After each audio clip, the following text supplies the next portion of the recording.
ಅಂಬಲಿ ಗೌರಿ ಗಂಗೆ ಬಣ್ಣ ಬಣ್ಣದ ಚಿಟ್ಟೆ ಹಂಗೆ ನೋಡೋಕೆ ಸಾಲಾಗಿಲ್ಲ ಎರಡು ಕಣ್ಣು.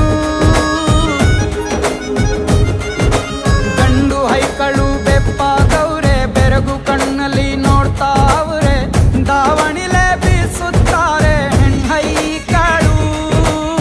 ರೊಟ್ಟಿ ಊಟ ಉಣ್ಣಂಗಿಲ್ಲ, ಹಬ್ಬದೂಟ ತಳ್ಳಂಗಿಲ್ಲ, ನೆಂಟ ಜಗಳ ಆಡಂಗಿಲ್ಲ ನಮ್ಮ ಊರಲ್ಲಿ.